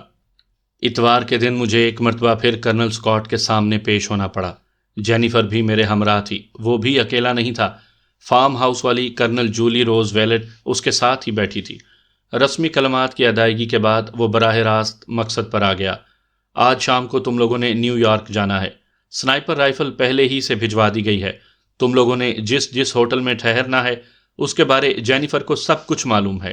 وہاں تم لوگوں کے چہرے بدل دیے جائیں گے اور نئی شناخت کے کاغذات تمہیں مل جائیں گے۔ یہ کہہ کر وہ کرنل جولی روز ویلٹ کی طرف متوجہ ہوا۔ خاموش بیٹھی جولی روز ویلٹ نے ٹیبل سے ریموٹ کنٹرول اٹھا کر دیوار پر لگی بڑے سائز کی LED آن کی اور اپنے سامنے موجود لیپ ٹاپ کی طرف متوجہ ہو گئی۔ LED کی سکرین روشن ہوئی اور پس منظر میں ایک خوبصورت عمارت نظر آنے لگی۔ جولی کے لب واہ ہوئے۔ سوموار کو دن 10 بجے ہدف نے یہاں ایک میٹنگ میں شمولیت کرنا ہے جس کا دورانیہ 1 گھنٹہ ہوگا۔ اس کے بعد وہ اسی عمارت کے لان میں ایک پریس کانفرنس سے خطاب کرے گا۔ اس نے 10 منٹ کی مختصر سی تقریر کرنی ہے اور اس کے بعد صحافیوں کی طرف سے سوالات اور جوابات کا ایک مختصر سا سلسلہ ہوگا۔ اس کا دورانیہ بھی 10 سے 15 منٹ پر مشتمل ہوگا۔ صحافیوں سے گفتگو ختم کر کے وہ اس جگہ آئے گا۔ جولی نے کرسر سے ترتیب سے لگی کرسیوں کی نشاندہی کی۔ اس کرسی پر میں نے اس سے 3 کاغذ سائن کروانے ہیں اور اس میں بمشکل 50 سیکنڈ سے 1 منٹ تک کا وقت لگے گا۔ اسی دوران اسے نشانہ بنایا جا سکے گا۔ اس عمارت کے گرد 300 سے 1400 میٹر کے دائرے میں جتنی بھی بلند عمارتیں ہیں کہ جن کی چھت سے اس جگہ کو دیکھا جا سکے، ان پر پولیس، CIA اور FBI کے اہلکار تعینات ہوں گے۔ البتہ اس سے زیادہ فاصلے والی عمارتوں کو ہم نے جان بوجھ کر نظر انداز کر دیا ہے، اور اس میں ایک اس ہوٹل کی عمارت ہے۔ جولی نے ایک بلند ہوٹل کی تصویر پر کرسر روکا۔ یہ 4 سیزن ہوٹل ہے۔ اس کی بلندی قریباً 200 میٹر ہے اور یہ 52 منزلہ عمارت ہے۔ اس کی چھت سے اس کرسی تک کا ہوائی فاصلہ 1885 میٹر بنتا ہے۔ 50ویں منزل پر تم دونوں کے لیے کمرہ بک ہو چکا ہے۔ وہاں سنائپر رائفل بھی پہنچا دی گئی ہے۔ کمرے سے رائفل چھت پر لے جانا اور کامیاب فائر کے بعد خود کو سرکاری اہلکاروں سے محفوظ رکھنا تمہاری اپنی ذمہ داری ہوگی۔ میں نے طنزیہ انداز میں پوچھا، مطلب اگر ہم ان کے ہاتھ چڑھ گئے تو تم ہم سے لا تعلقی ظاہر کرو گے؟ نہیں، میں نے ایک امکانی بات کی ہے۔ ویسے ایسا موقع نہیں آئے گا۔ اس ہوٹل میں قریباً 450 کمرے ہیں اور تمام کمروں کی چھان بین کر کے کسی اہلکار کا تم تک پہنچنا اتنا آسان نہیں ہوگا، مگر احتیاط تو لازم ہے نا۔ تم جانتی ہو کہ میرے لیے یہ بالکل انجان علاقہ ہے، اس نے اطمینان سے جواب دیا۔ کیپٹن کی موجودگی میں تمہارا یہ گلہ بے جا ہے۔ کاغذ دستخط کرواتے وقت تمہارا اس سے فاصلہ کتنا ہوگا؟ وہ اس کرسی پر بیٹھا ہوگا اور میں اس کے بائیں طرف والی کرسی پر بیٹھی ہوں گی۔ اس نے 2 اکٹھی پڑی کرسیوں کی نشاندہی کی۔ میں نے مشورہ دیتے ہوئے کہا، مناسب ہوگا کہ تم بیٹھنے کے بجائے کھڑے ہو کر اس سے دستخط لینا اور بلٹ پروف جیکٹ ضرور پہننا۔ کیا مطلب؟ مطلب یہ کہ ٹانگ میں لگنے والی گولی سے موت واقع نہیں ہوتی۔ مگر مجھے تو بتایا گیا ہے کہ تم بے مثال نشانے باز ہو۔ میڈم، 1900 میٹر کے فاصلے سے ایک آدمی کے سر کو نشانہ بنانا ہے، اور موسم کا کوئی پتہ نہیں کہ کیسا ہو۔ سب سے بڑا خطرہ ہوا کا ہوتا ہے۔ گولی کو آسانی سے دائیں بائیں لے جا سکتی ہے۔ جب وہ روسٹم سے چل کے اس کرسی تک آئے گا تو کیا اس وقت اسے نشانہ بنانا ممکن نہیں ہے؟ حرکتی ہدف کو اتنے فاصلے سے نشانہ بنانا بہت مشکل ہوتا ہے۔ ٹھیک ہے، میں کوشش کروں گی کہ کھڑے ہو کر اس سے دستخط لوں، لیکن اگر اس نے مجھے بیٹھنے کو کہا تو یقیناً میں انکار نہیں کر سکوں گی۔ یہ کاغذ تمہارے بجائے کوئی اور دستخط کروانے نہیں آ سکتا؟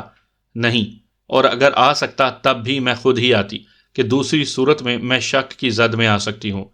تیز ہوا کی چلنے کی صورت میں کیا میں گولی نہ چلانے کا فیصلہ کر سکتا ہوں؟ جولی روز ویلٹ نے سوالیہ نظروں سے کرنل سکاٹ کی طرف دیکھا۔ نہیں، کرنل سکاٹ نے نفی میں سر ہلایا۔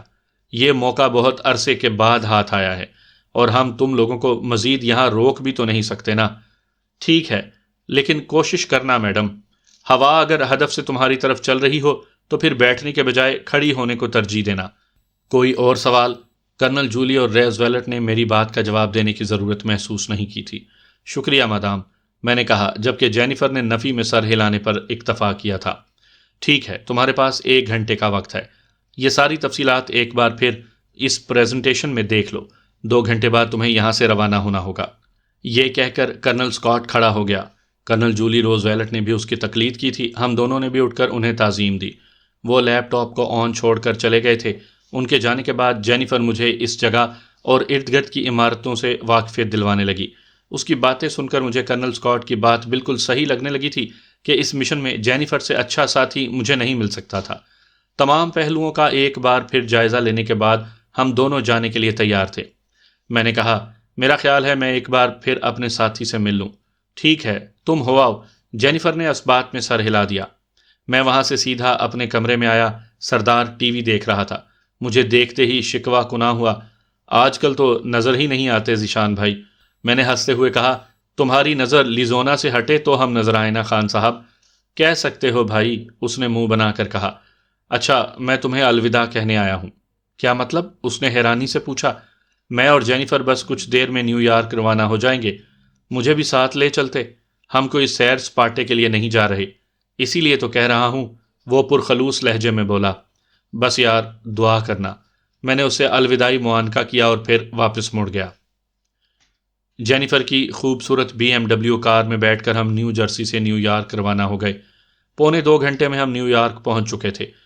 نومیڈ ہوٹل میں ہمارے لیے ایک کمرہ اصل ناموں سے بک تھا۔ وہاں ہمارا حلیہ بدلنے کے لیے میک اپ کا ایک ماہر موجود تھا۔ ہم نے اپنا حلیہ بدلی کیا اور وہاں سے باہر آ گئے۔ جینیفر ایک نیگرو لڑکی کے روپ میں تھی۔ اس کے چہرے، گردن اور ہاتھوں پر مخصوص کالے رنگ کی باریک جھلی ایسے چپکا دی گئی تھی کہ معلوم ہی نہیں ہوتا تھا کہ یہ وہی سرخ و سفید جینیفر ہے۔ اس نے جینز کے ساتھ مکمل بازوؤں والی قمیض پہنی تھی، یوں باقی جسم لباس میں چھپ گیا تھا۔ اس نے سر پر گھنگریالے بالوں والی وگ پہن لی تھی۔ میں خود اس وقت ایک گورے کے بہروپ میں مستور تھا۔ چونکہ انگلش پر دسترت رکھنے کے باوجود میرا لہجہ امریکیوں سے یکسر مختلف تھا، اس لیے جینیفر نے مجھے زیادہ بات چیت سے منع کیا تھا۔ البتہ روزمرہ کے چند فقرے میں نے امریکیوں کے انداز میں کہنا رٹ لیے تھے۔ نومیڈ ہوٹل سے فور سیزن ہوٹل تک اتنا زیادہ فاصلہ نہیں تھا۔ ہم ٹیکسی میں بیٹھ کر فور سیزن ہوٹل کی جانب روانہ ہو گئے۔ سپہر کا وقت تھا، رش کافی زیادہ تھا۔ یوں بھی نیو یارک دنیا کے چند بڑے شہروں میں سے ایک ہے۔ 15-20 منٹ بعد ہم فور سیزن ہوٹل کی بلند و بالا عمارت کے سامنے تھے۔ نیچے اتر کر جینیفر نے کرایہ ادا کیا اور ہم اندر کی طرف بڑھ گئے۔ استقبالیہ پر بیٹھی لڑکی کو جینیفر خود مخاطب ہوئی تھی۔ تھوڑی دیر بعد ہم لفٹ کے ذریعے بلند ہو رہے تھے۔ کمرہ نہایت شاندار، صاف ستھرا اور ہوادار تھا۔ دروازہ اندر سے لاک کر کے ہم نے بیڈ کے نیچے سے پیک شدہ ہیوی سنائپر نکالی۔ اس کے ساتھ ایک بیگ میں سنائپنگ سے متعلقہ سامان یعنی دوربین، لیزر رینج فائنڈر، ونڈ میٹر وغیرہ بھی موجود تھے۔ سامان واپس رکھ کر ہم سیڑھیوں کے ذریعے چھت پر پہنچے۔ اندھیرا گہرا ہو چکا تھا۔ نیچے جھانکنے پر روشنیوں کا سیلاب نظر آ رہا تھا، لیکن کتنی زیادہ بھی روشنی کیوں نہ ہوتی، ہدف کا تفصیلی جائزہ لینا ممکن نہیں تھا۔ البتہ اگلے دن کے لیے ہم نے اپنے بیٹھنے کی جگہ کا چناؤ کر لیا تھا۔ تھوڑی دیر چھت پر گزار کر ہم نیچے اتر آئے۔ کھانا ہم نے روم سروس کے ذریعے کمرے ہی میں منگوا لیا تھا۔ چونکہ ہوٹل میں مسلمانوں کے لیے حلال کھانا دستیاب تھا، اس لیے مجھے کوئی پریشانی نہیں ہوئی تھی۔ کھانا کھا کر ہم نے تھوڑی دیر کل کی کارروائی پر بات چیت کی اور پھر سونے کے لیے لیٹ گئے۔ مجھے اس کی عادت کا پتہ تھا، اس لیے میں نے اس کے ساتھ بستر پر لیٹنے سے گریز کیا تھا۔ مجھے صوفے پر لیٹتا دیکھ کر وہ بس مجھے گھور کر رہ گئی تھی۔ صبح سویرے اٹھ کر ہم سیڑھیوں کے ذریعے چھت پر پہنچے اور وہاں ہیوی سنائپر اور دوسرا سامان چھپا کر رکھ دیا۔ پھر نیچے آ کر ناشتہ کرنے لگے۔ کافی کا سپ لیتے ہوئے وہ سرسری لہجے میں بولی، مشن کی تکمیل کے بعد ہم نے فوراً یہ ہوٹل چھوڑنا ہے نا؟ جی، طے تو یہی ہوا تھا۔ اگر اس وقت میں حکمت عملی میں کوئی تبدیلی کر دیتی ہوں تو تم بحث میں نہ الجھنا۔ بس میں جو کہوں خاموشی سے اس پر عمل کرنا۔ کیا مطلب؟ مطلب کو چھوڑو، تمہیں یہاں سے باخیریت واپس لے جانا میری ذمہ داری ہے، اور براہ مہربانی چون چرا کیے بغیر میری ہدایات پر عمل کرتے رہنا۔ جو کچھ کرنا ہے ہم اس پر کافی تفصیل سے بحث کر چکے ہیں۔ پھر تمہاری اس بات سے میں کیا نتیجہ اخذ کروں؟ میں نے جھلا کر پوچھا۔ یہی کہ میں تم پر کوئی آنچ نہیں آنے دوں گی۔ میری آنکھوں میں جھانکتے ہوئے وہ ایک عزم سے بولی۔ اس وقت مجھے اس کی آنکھوں میں سوائے سچائی کے اور کچھ نظر نہیں آ رہا تھا، یا شاید وہ اتنی اچھی اداکاری کر رہی تھی کہ مجھے اس کا اصل چہرہ دکھائی نہیں دے رہا تھا۔ میں نے خاموشی سے سر جھکا لیا۔ 9 بجے کے قریب ہم اوپر پہنچے۔ ہوٹل سیکیورٹی کی وردی میں ایک آدمی جینیفر نے چھت کے دروازے پر متعین کر دیا تھا تاکہ کوئی ہمیں ڈسٹرب نہ کر سکے۔ ہمارا کام پورا ہوتے ہی اس نے وہاں سے رفو چکر ہو جانا تھا۔ اس کی موجودگی میں ہم دونوں بے فکر ہو کر اپنا کام کر سکتے تھے۔ دن کی روشنی میں ہمیں مطلوبہ عمارت آسانی سے نظر آ رہی تھی۔ دوربین کی مدد سے میں نے اس عمارت کا اچھی طرح سے جائزہ لیا۔ تقریب کے لیے وہاں کرسیاں اور روسٹرم وغیرہ رکھ دیا گیا تھا۔ چھاتی تک تو ہدف نے روسٹرم کے پیچھے چھپ جانا تھا، اس سے اوپر بلٹ پروف شیشہ لگا تھا۔ جینیفر کو موبائل فون پر کاروائی میں ایک چھوٹی سی تبدیلی کا پیغام موصول ہوا کہ برین ویلز نے اپنی تقریر کے بعد کاغذ دستخط کرنے تھے اور اس کے بعد صحافیوں کے سوالات کے جواب دینا تھا۔ میں نے اس عمارت کے گرد موجود اونچی عمارتوں پر سرکاری اہلکار گھومتے دیکھے۔ عمارت کو بھی پولیس کی تیز رفتار کاروں نے گھیرا ہوا تھا۔ جولی روز ویلٹ نے جتنی کرسیاں پریزنٹیشن میں دکھائی تھیں اتنی ہی کرسیاں وہاں رکھی ہوئی تھیں۔ جینیفر رائفل کو باکس سے نکال کر سیٹ کرنے لگی۔ میں بھی نیچے بیٹھ کر اس کا ہاتھ بٹانے لگا۔ رائفل کو جوڑ کر میں نے مطلوبہ کرسی پر فکس کر دیا۔ جینیفر نے لیزر رینج فائنڈر سے کرسی کا فاصلہ ناپا۔ 1890 میٹر فاصلہ بنا تھا۔ ایلیویشن نوب پر مطلوبہ رینج لگا کر میں رائفل کے پیچھے لیٹ گیا۔ جینیفر نے ونڈ میٹر، بلاسٹک کیلکولیٹر اور فائرنگ ٹیبل بیگ سے باہر نکال لیے تھے۔ یہ فائرنگ ٹیبل ہم نے مشق کے ذریعے ترتیب دیا تھا۔ ویسے تو فائرنگ ٹیبل ہر رائفل کے ساتھ بھی دستیاب ہوتا ہے، مگر مختلف کمپنیوں کے بنائے ہوئے ایمونیشن میں فرق ہوتا ہے۔ درجہ حرارت اور ہوا میں موجود نمی وغیرہ بھی ہر علاقے میں یکساں نہیں ہوتی، جبکہ ان چیزوں کا فائر پر بہت زیادہ اثر پڑتا ہے۔ اگر بنظر انصاف دیکھا جائے تو سنائپر رائفل سے نشانے بازی کسی سائنس سے کم نہیں ہوتی، البتہ عام نشانے بازی میں ان سب باتوں کا خیال نہیں رکھا جاتا۔ میں نے پوچھا، میگزین میں گولیاں بھر دی ہیں؟ بھر دیتی ہوں۔ اس نے میگزین اتار کر بیگ سے 2 گولیاں نکالیں اور میگزین میں ڈال کر میگزین دوبارہ رائفل سے جوڑ دی۔ دونوں گولیوں پر کسی بھی قسم کی لکھائی اور نشان وغیرہ لگا ہوا نہیں تھا۔ 2 ہی گولیاں ملی ہیں۔ یہ کہہ کر وہ ونڈ میٹر سے ہوا کی رفتار ماپنے لگی۔ رفتار ماپ کر اس نے فائرنگ ٹیبل کی مدد سے مطلوبہ ڈیفلیکشن مجھے بتا دی۔ ابھی تک ٹھہرو، ہوا کا کوئی اعتبار نہیں کہ رک جائے یا تیز ہو جائے۔ جس وقت ہدف روسٹرم چھوڑ کر کرسی کی جانب حرکت کرے گا، اس وقت تم نے ہوا کی رفتار معلوم کر کے مطلوبہ ڈیفلیکشن بتانا ہوگی۔ ٹھیک ہے، یہ کہہ کر اس نے دوربین ہٹائی اور میرے ساتھ ہی الٹی لیٹ کر اطراف کا جائزہ لینے لگی۔ میں یہ کام ٹیلیسکوپ سائٹ کی مدد سے کر رہا تھا۔ ویسے ایمونیشن معیاری تو ہے نا؟ ایک اندیشہ میرے ذہن میں کل بلایا اور میں نے جینیفر کے گوش گزار کر دیا۔ یہ بالکل وہی ایمونیشن ہے جس سے کہ تم مشق کرتے رہے ہو، بس کیس اور بلٹ پر کوئی نشان وغیرہ نہیں ہے۔ اس کے جواب پر میں نے اطمینان سے سر ہلا دیا تھا۔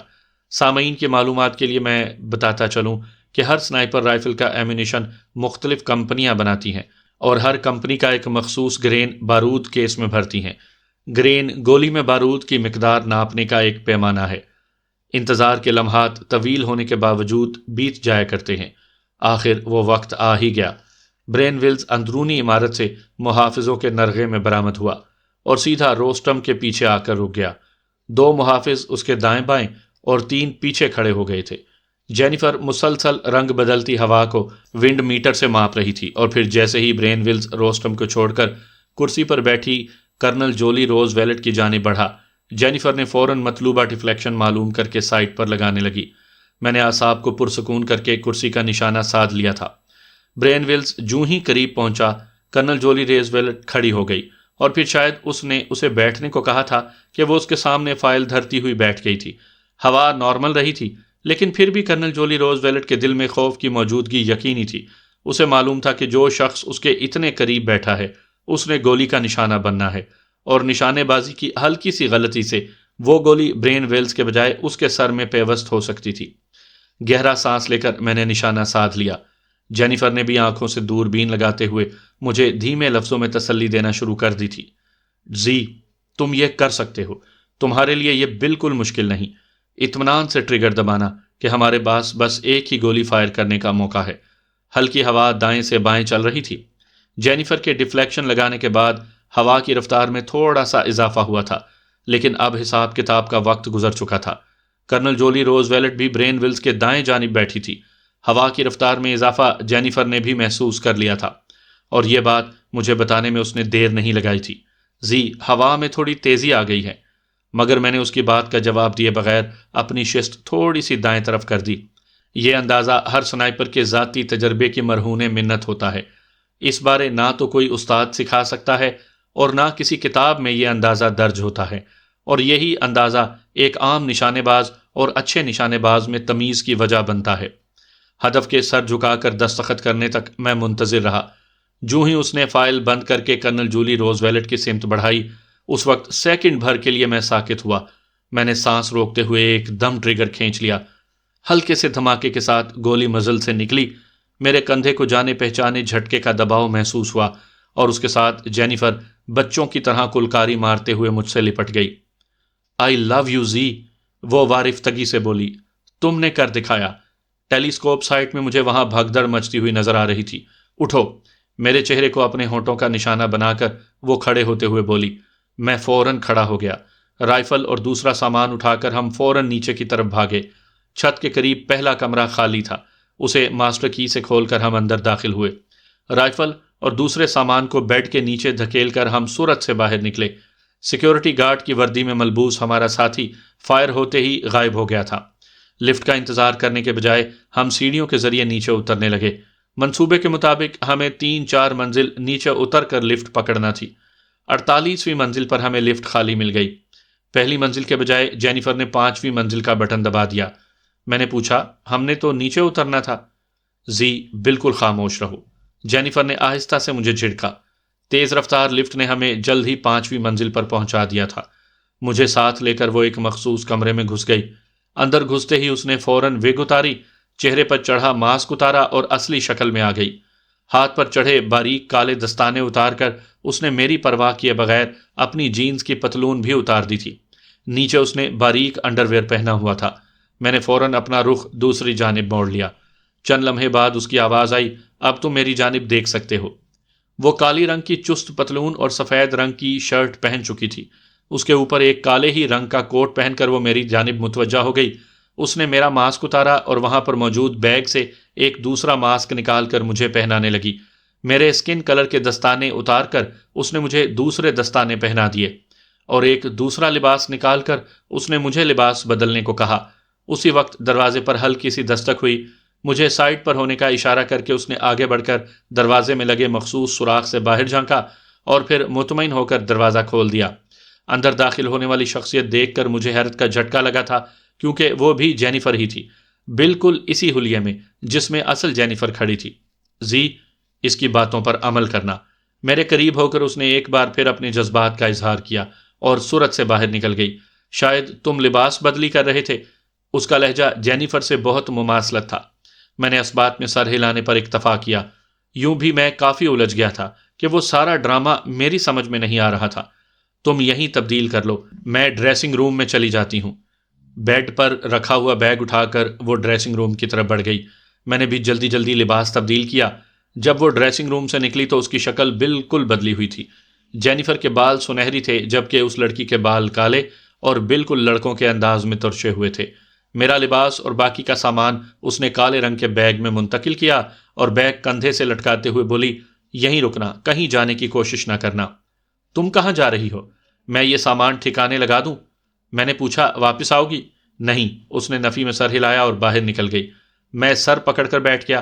کبھی سوچتا کہ مجھے جینیفر پر اعتبار کرنا چاہیے کہ وہ مجھے نقصان نہیں پہنچا سکتی، اور کبھی یہ خیال آتا کہ میں کسی بڑی سازش کا شکار بن گیا ہوں۔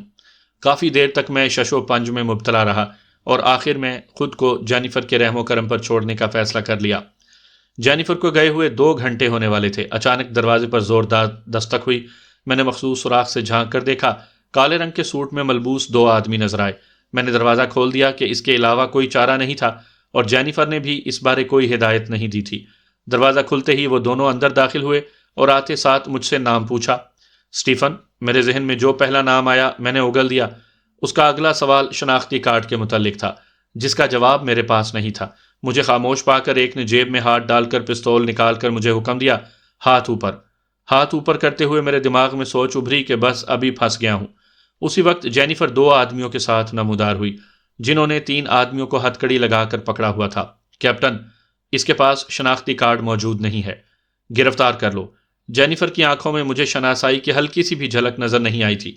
میرا شک یقین میں بدل گیا تھا کہ میں ایک بہت بڑی سازش کا شکار ہو چکا تھا۔ مگر میں نے کچھ کہنے کے لیے منہ کھولنا چاہا۔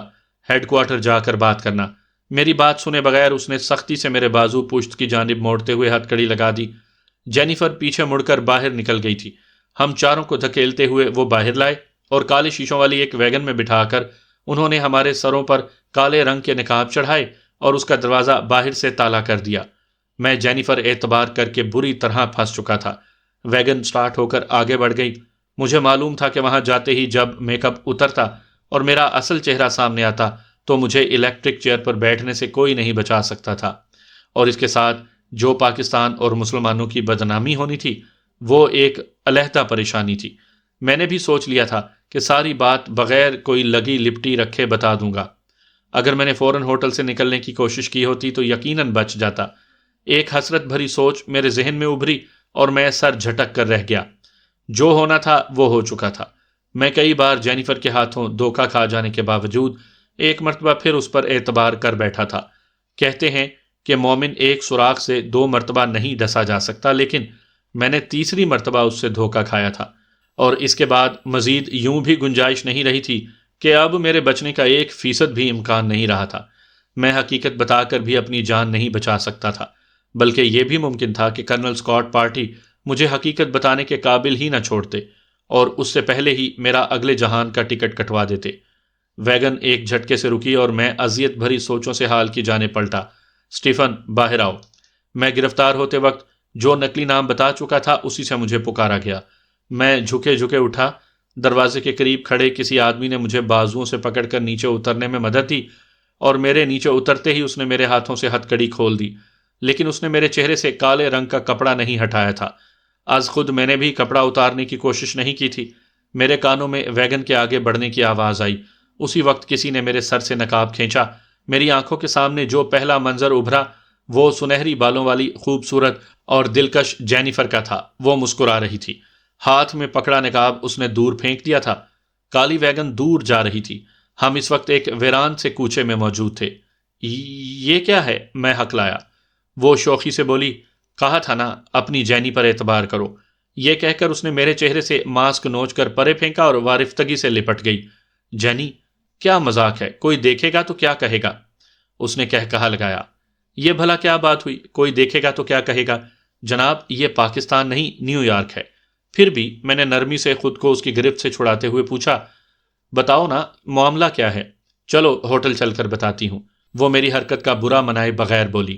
میں نے اسبات میں سر ہلایا اور اس کی میت میں چل پڑا۔ تھوڑی دیر بعد ہم مصروف شاہراہ پر نکل آئے تھے۔ چونکہ وہاں سے نومیڈ ہوٹل نزدیک ہی تھا، اس لیے ہم نے ٹیکسی میں بیٹھنے کی ضرورت محسوس نہیں کی تھی۔ کمرے میں جا کر وہ پرتکلف کھانے کا آرڈر دے کر واش روم کا رخ کرتے ہوئے شوخ لہجے میں بولی، زی نہانا ہے تو آ جاؤ۔ شکریہ، میں بعد میں نہا لوں گا، میں نے منہ بنا کر کہا، اور وہ کہا لگا کر ہنس پڑی۔ اس کے انداز سے مجھے لگ رہا تھا کہ وہ بہت خوش ہے۔ شاید برین ویلز کو کامیابی سے ٹھکانے لگانے کی خوشی تھی۔